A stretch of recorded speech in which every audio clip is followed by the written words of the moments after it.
LeBlanc, and this is Conversations with the Goodman School of Business. And my guest today is Andrew Moses. Welcome, Andrew. Thank you, Susan. It's great to have you. Yeah, it's great to have you here. You are an MBA graduate from what year? I graduated 2011. 2011, and you were an international student. Yes, I am. So you're originally from?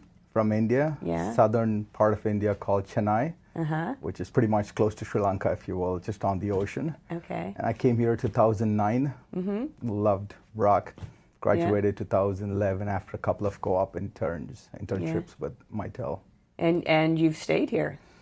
Yes, I did. I decided to, for sure. Yeah. It's just that this is home for me. In Niagara in particular, like it's... Exactly. I mean, I moved from India. Yeah. When I landed, this was home. Yeah. And I thought, you know what, the place is great. Yeah. I love the community. Yeah. The community kind of was really helpful. Yeah. I always talk to professors. I'm here. I know the people around. I have a good family. Go to a great church. Yeah. I love the community. So I said, if I had the chance that I can stay here, I would always do. Yeah. And thankfully, I had the opportunity to stay back, yeah. which I'm lucky, and I am here. And you're quite the entrepreneur. You have a number of businesses on the go. Yes. A couple of things that you're working on. Why don't you tell us a little bit about some of them that you're working on? Sure. I founded Cloud Choice, which is a customer support consulting firm. So what we basically do is we go into businesses that have problems with customer support, be it a people problem, be it a process problem, or a product problem. So we go and figure out the root cause and give them a customized solution using our cloud apps to solve their everyday problem so that they can do what they do best, sell more, keep their customers happy. So that's the consulting side of it. And once being in Niagara, it's great that we have a lot of more time for ourselves because we don't have to be on the road for 2 hours every day. Right. So on that additional time I get.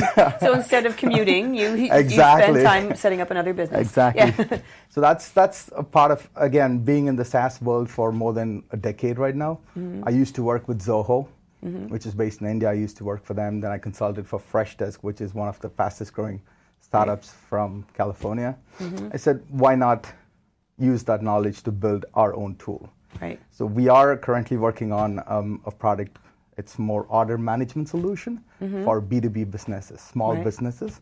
Right. It's going to be completely online, simple, and easy to use. Basically, we are trying to save time for small manufacturers so that they can build more products and sell it. And our tool will do the end-to-end, the entire process, if you will. And you're just in the beginning stages of that, right? Yes. Our website is live. And we are about to go beta in about a couple of weeks' time. Okay. So if there are any small businesses in the Niagara region, try out M2O apps. Yeah, wonderful. And you were saying that you have some Brock students working for you. Yes, I do. It's a couple of international students actually. Yeah. Which is great. When I came to Brock, the city was great, and but the only thing I kind of felt on the side where I didn't really get an exposure was the opportunity to work for a real business. Right. So I said, I had the opportunity to stay in Niagara, so why not give students the opportunity? So I usually hire international students and students part-time, so they really work with me to build my business, basically. So they get to learn about everything I do, from accounting to sales to marketing.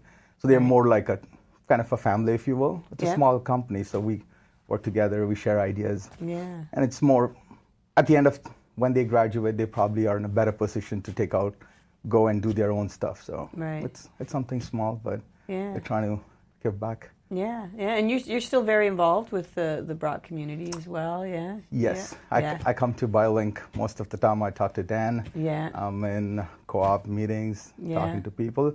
It feels great to be back. Yeah. Without a pressure of running to a class, picking up lunch on your way. So it's more fun to be back. And even today, it's just lovely to be back in Brock.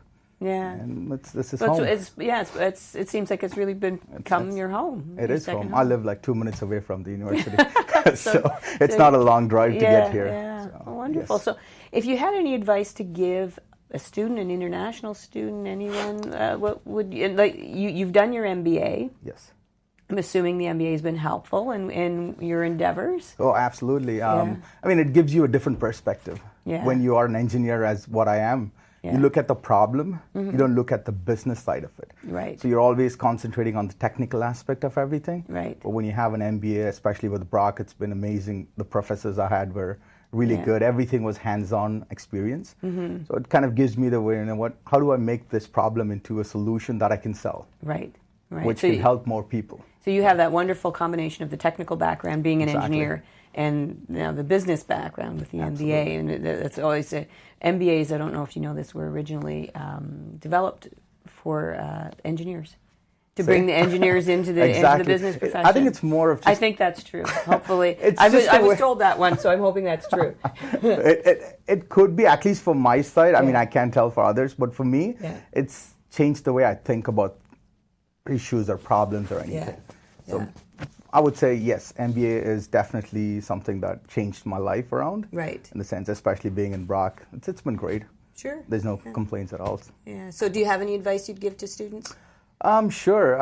Everybody talks about dreaming big and just kind of Yeah. following your passion and stuff. But the only thing I would say is you dream, but I think you just got to make that switch to putting it in action. Right. Right? You dream big. Your dream should not be something that, everybody wants to just follow the same path. Right. You graduate, you go into a place where you get an opportunity, work for somebody for 20 years, retire. Think different. Right. Think something different and push yourself to go after it. Just take a risk once in a while. You might fail, but at the end of the day, if you trust yourself enough, I think you should take risks when you can, and just think outside the box, if you will. So it's great to dream, but at some point you actually have to do. Have to Yeah. act upon it, Yeah. or else it's going to stay a dream forever, and Yeah. you're going to regret it later. Yeah. Yeah. That's wonderful. Great advice. So thank you so much for dropping by, and best of luck to you. I know you've got lots of ideas and lots. Every time I see you, you've started something different. So And it's just that I mean, again, trying stuff, right? Yeah. I mean, at least at the end of it, I'll be successful. If Yeah. I fail, it doesn't matter. At least I won't regret not trying. absolutely. So I'll keep trying. Yeah, you'll have every confidence you're going to get there. That's Sure. great. Congratulations on everything you've been up to, and best of luck. And thank you so much for everything you do, giving back to the students here. And it's great to have had you come by and chat with us. Oh, it's been a pleasure. Thanks for having me. Great. So, and thank you for chatting with us too, and tuning in. And hopefully, we'll talk soon.